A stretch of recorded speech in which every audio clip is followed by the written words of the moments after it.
Hi, I'm Amy, and I'll just quickly introduce myself. I have 8 kids, ages 6 to 22, all of whom have been homeschooled pretty much exclusively until college. My older kids have all started college early because I just don't see the point in taking the same classes in high school and then again in college just in more depth. Why bother? Why not just take them once? But until that point, they were exclusively homeschooled. My 3 oldest are currently attending university on full scholarships, and my oldest is nearing graduation. Woohoo! Though she's heading straight into a master's program in international relations. She wants to go in to join the foreign service.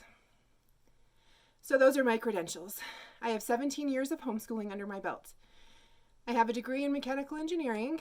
I love math and science, and they're also my favorite subjects to teach my kids. Though we just do science in fits and spurts, we do math every day. I love challenges, trying new things, and DIY. My kids and I built this library we're sitting in. We have a little farm and orchards with dairy cows, chickens, and lots of fruit trees, which we call Orison Orchards. That's why I named my blog Orison Orchards. But our most important crop is our kids. If I do nothing else in life but raise happy, successful kids who love to learn and work hard, then that's the most valuable contribution I can make to the world. Our work as mothers is so important. That's enough about me. I'm really excited to teach this workshop today. Today we're talking about practical ways to cultivate a reading culture in your home. What do I mean by a reading culture? Well, let's start by defining culture. The word culture usually makes me think of a petri dish and culturing bacteria. But if I think a little harder, it also makes me think of different cultures that I've experienced. Like one time when we visited Yangshuo, China, 10 years ago, back before it was a popular tourist destination. Let me show you what I mean. This is Yangshuo, a rural village in southern China. We visited about 10 years ago and were straight up flabbergasted by the culture. From the minute we stepped off the train into a landscape straight out of a picture book, we were immersed in Chinese culture. We stayed in a farmhouse with no plumbing and showered in the yard next to the cow pen. Our guide took us out to the village where she'd grown up. On the way, she told us about how Mao had passed through her village on his long march and graciously killed all of the landowners along the way, freeing the peasants from oppression. After arriving in her village, she proudly walked us through the dead landowners' broken down, ruined home into which all of the peasants had moved. They'd each taken a room and moved in their animals, their walks, and lived that way ever since. We watched cormorant fishermen, farmers plow their fields, and families at work. Sorry for that little tangent, but that's what I mean by culture. The customs, foods, arts, living conditions, community interactions, and way of life that permeates a society that is so pervasive and ingrained as to be inseparable from the inhabitants of the community. That's what culture is. It's the lifeblood of a vibrant society, expressed in the ways we tell our stories, celebrate holidays and achievements, remember our shared history, entertain ourselves, and imagine the future. Culture enhances our quality of life and increases our overall well-being for both individuals and communities. Being a part of a culture can benefit individuals in deeply personal ways by helping us define who we are. It can affect the ways in which we express ourselves creatively and can impact our self-esteem, our resilience, and our very identities. You may not think of your family as having a culture. You might just associate a culture with foreign countries and ethnicities, but the family? For lots of us, it's just a group of familiar people doing what they always do. Yet, it is exactly this, a characteristic way of thinking, feeling, judging, and acting, our habits, traditions, and values that define a culture. In so many ways, children are molded by the family culture into which they are born. Their beliefs about what's right and wrong reflect the values and traditions of their family culture. We all carry into adulthood the attitudes and behaviors we learned as children, unless we intentionally work to change them. You are creating your family culture every day, whether or not you intend to. Even if we don't make conscious decisions and openly discuss our values within our household, we still create a family culture, only by default, and one likely based on our own experiences as a child, rejecting what we perceived as negative and incorporating the aspects we admired. Do we really want to let our family culture be created by chance? Or do we want to make conscious decisions and build a beautiful family culture with intention? Often, culture is handed down to us by our parents and ancestors, and that's usually a great thing. My one grandma taught me to sew when I was just little, and I still love sewing today. My other grandma passed down a legacy of homesteading skills and frugality that I really appreciate. I inherited my love of reading from all lines of my family tree. I'm that person who always has a book in my bag. If I'm not driving or doing something that requires my attention, I'm probably reading. When people talk about the draw of phones and electronics and how they have to intentionally ban them from family dinner, I sort of get it. Only our problem is books. We've had to ban books from family dinner, but I still allow them at breakfast and lunch. My biggest problem with my phone is that I forget to carry it and I forget to check it because my nose is always in a book. So my family and friends complain that I'm hard to get a hold of. The Hubs is the same way, and he got it from his mom. She would choose reading over eating or sleeping or pretty much any other activity. She was always on the hunt for great books. She'd stop by all the thrift stores and used bookshops, and along the way she'd pick out books for her grandchildren. Christmas every year was a big box of books, which my kids eagerly anticipated, then treasured. She passed on a few years ago, but we have carried on her tradition of book giving, and that's why we have overflowing bookcases in nearly every room of our house. Our kids are more excited about their new Christmas books and jammies, our homeschool uniform, every Christmas Eve than they are about their actual gifts on Christmas morning.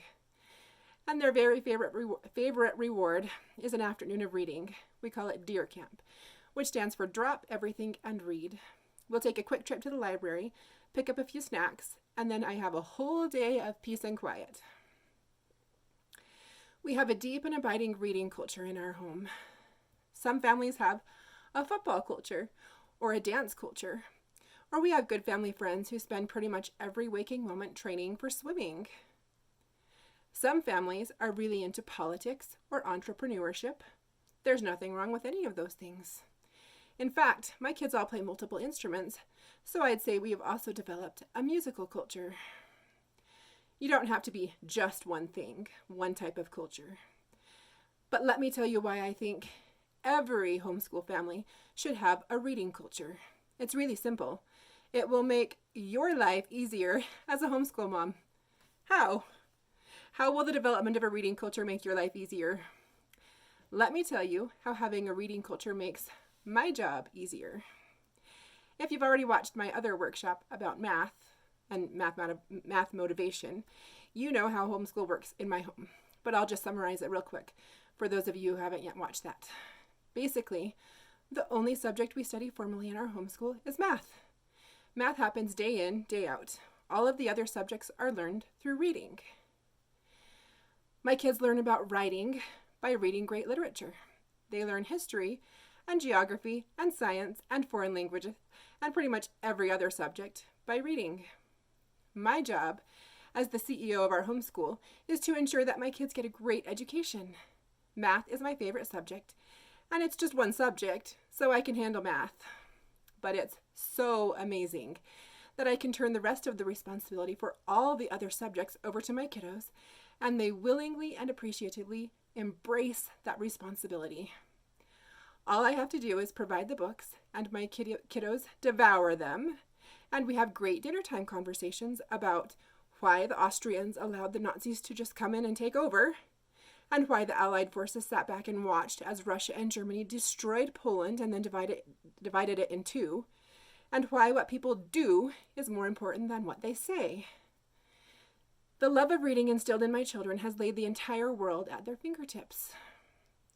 The responsibility for knowing and understanding that world is rightly theirs, not mine, and they eat it up like they're starving and never satiated, just because they love reading. How easy does that make my job? Wouldn't you like your job to be that easy too? I can hear your questions and disbelief because I've heard it all before over the years from friends.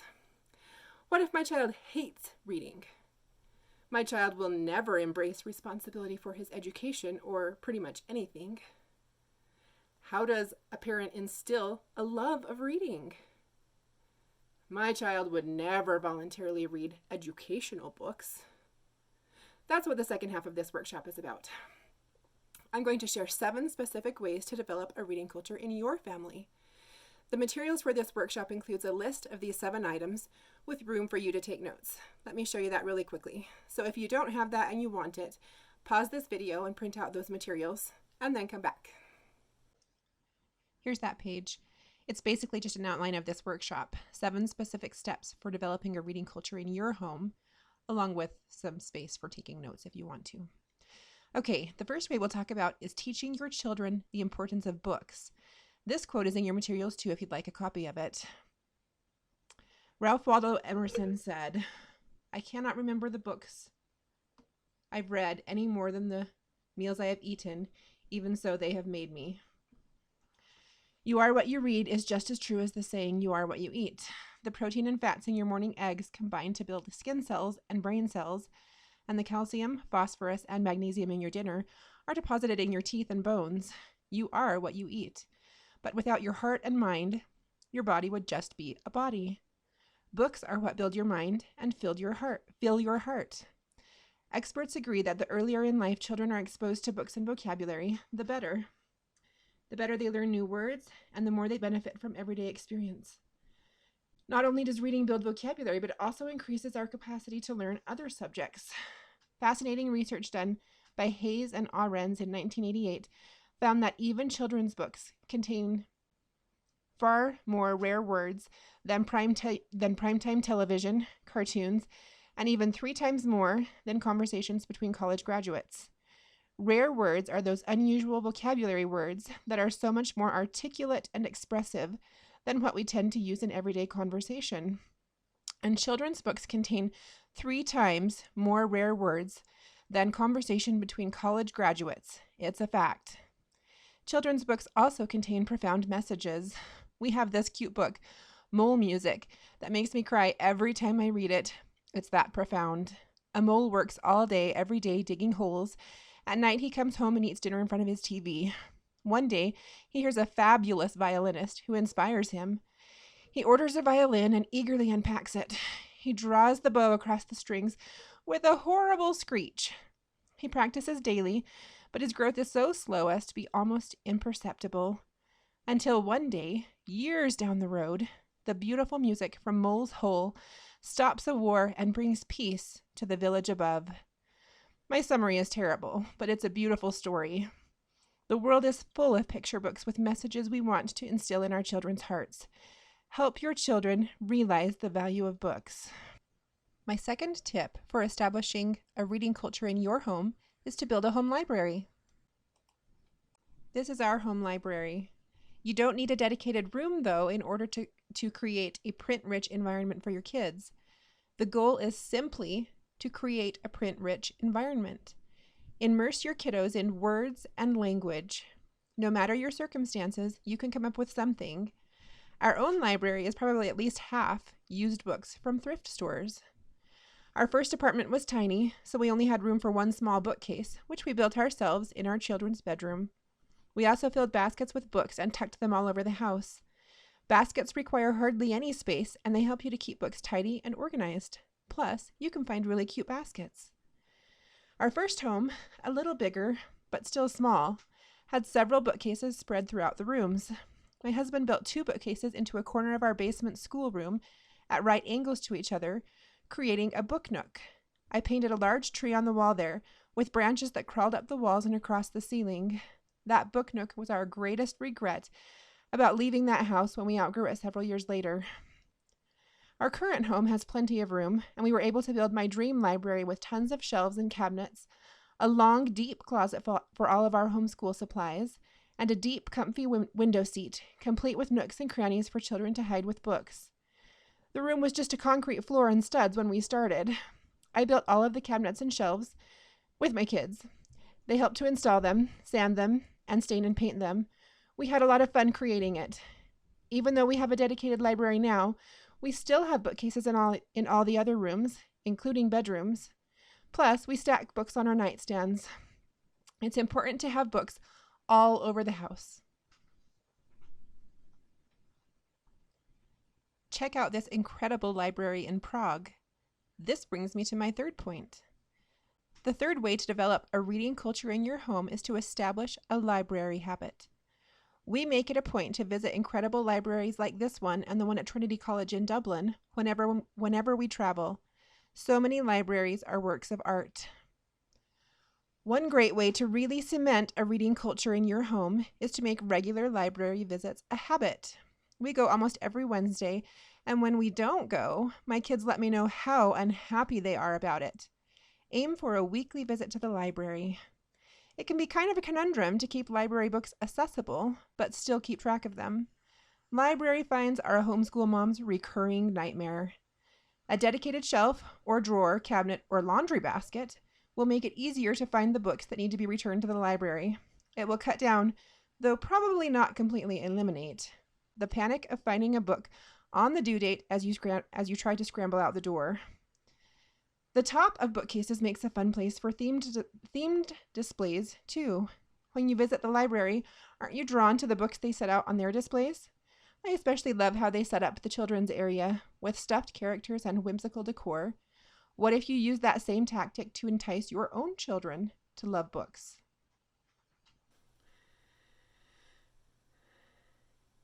The fourth way to develop a reading culture in your home is to set a great example. Read for leisure. Show your children that reading isn't work, it's fun. Cuddle up with a good book, and you'll model how reading can be just the thing to make your day. Around 7 p.m., tell your kids that you're going to bed because you can't wait to read such and such. So you have to get them to bed early too. So let's all brush our teeth and grab books. Always keep a stack of them on your nightstand. From waiting rooms to music lessons, make sure you're equipped with reading material. You never know when you'll have some downtime. Put away your phone and show your kids that reading is a fun way to pass the time. Draw attention to all the wonderful things you read. While driving, give your kids a taste of the exciting plot of the book you just started, kind of like a movie trailer. I have to show you this book. Let me grab it. This year I wanted to learn more about World War II, so I researched and then purchased a huge stack of books about the subject, some historical fiction and some nonfiction and biographies. I really enjoyed this one, but it just sat there unread by my kids. So I did what I always do. One of the characters, a young woman, is a pilot who ends up behind enemy lines in France. I talked that character up to my 10-year-old, who wants to be a pilot, to get her reading. And once she was reading it, all the other kids wanted it. So there you go. When your kids ask why the sky is blue, or why penguin daddies hatch the eggs instead of the mommies, don't tell him. You'll ruin their surprise. Instead, hand him a book and tell him, "You're going to be so amazed. I can't wait to talk with you about this after you've read this book." You'll show your kids how knowledge is shaped by the things we read and how reading connects us to the world. I like to bring my book to breakfast and lunch and read while I wait for my children to gather. It's only a few minutes, but it always leads to great mealtime discussions as my kids ask me about my book. Okay, let's move on to the fifth strategy. Are you ready? The fifth strategy for developing a reading culture in your home is to read aloud as a family. This is my most effective secret weapon.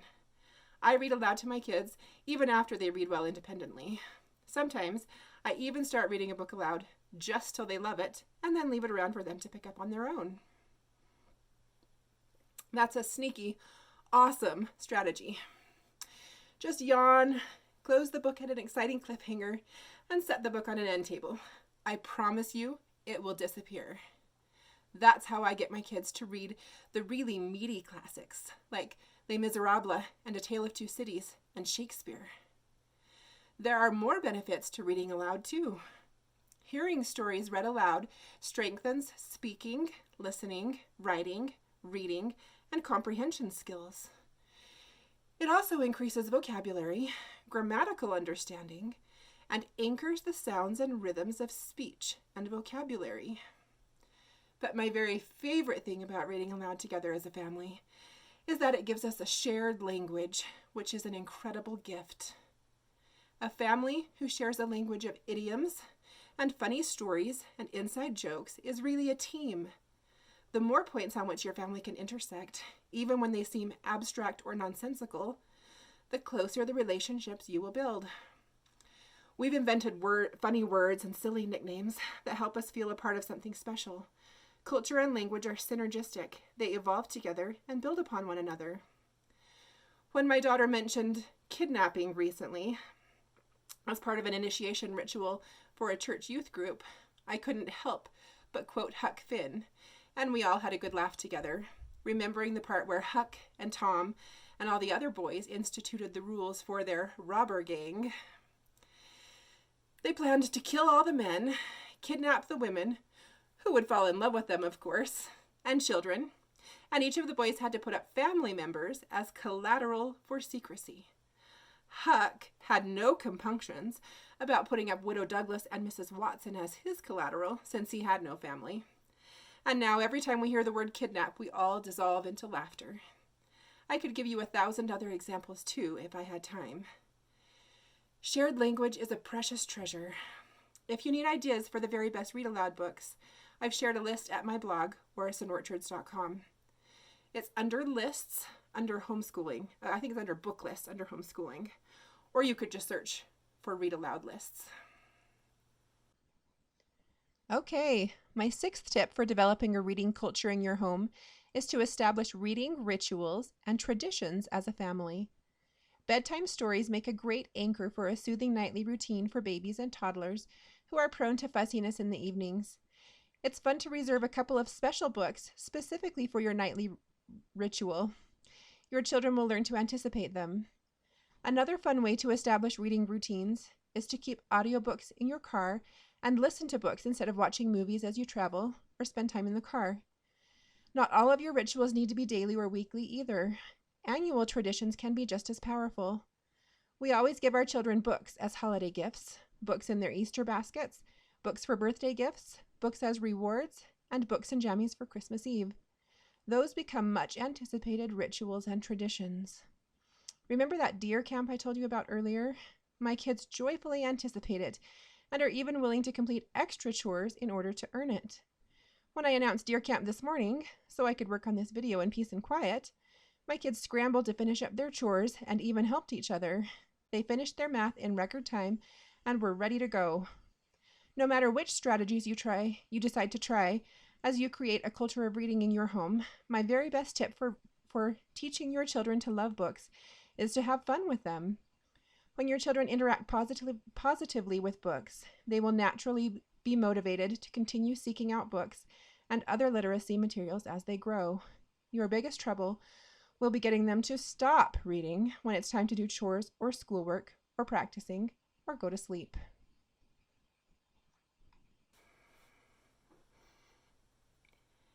My 7th and final strategy for the development of a reading culture is to instill the mindset that reading is a treat. In order to build the right mindset, it's important not to incentivize reading, but to make reading itself the incentive. In other words, don't make a sticker chart and give your child a sticker for every 20 minutes of reading. Don't offer rewards or bribes.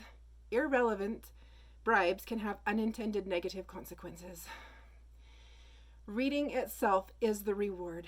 So you say, I'll read aloud as long as everyone is doing their dish jobs well and without fighting. Or, if you hurry and get ready for bed, there will be time to read. See how reading is the treat? It is enjoyable and satisfying and intrinsically rewarding. Reading is not the horrible thing you have to endure to earn the treat. Reading is the treat. Bedtime is 8 p.m. at my house, but if my kids are in bed at 8, I'll leave their lights on an extra half hour and let them read. That's a double incentive. They get to stay up late and they get to read. Here's the double-edged sword. Reading should not be a requirement or a chore or an assignment, because that will automatically negate its status as a treat. That's right. No book reports, no end of chapter quizzes, no tests, no requiring 20 minutes a day of reading, no required reading lists. You probably wonder if your child will voluntarily choose to read the good stuff. They will. At first, they will need some help finding the great literature and choosing the great literature. And that's why you'll start reading something fabulous aloud, then stopping at a cliffhanger, and strategically leaving the book within reach. You may need to limit screen time in video games if those hold too much sway over your child. You might need to work on your own love of reading. It's hard, but you need to let your kids have ownership over what they are reading and learning. Reading must be meaningful. When a person doesn't choose their own path, they often don't see the point. When they don't know how the information relates or is useful in their world, then the learning is much less effective. When parents dictate what children read or how or when, it can be hard for children to find the intrinsic motivation to read. When children are allowed to decide what they want to read, they'll be more engaged and they will maintain a habit of reading voluntarily. And those are my tips for cultivating a reading culture in your own home. I hope they'll be meaningful and helpful to you in your home and in your homeschool as you work to build a reading culture.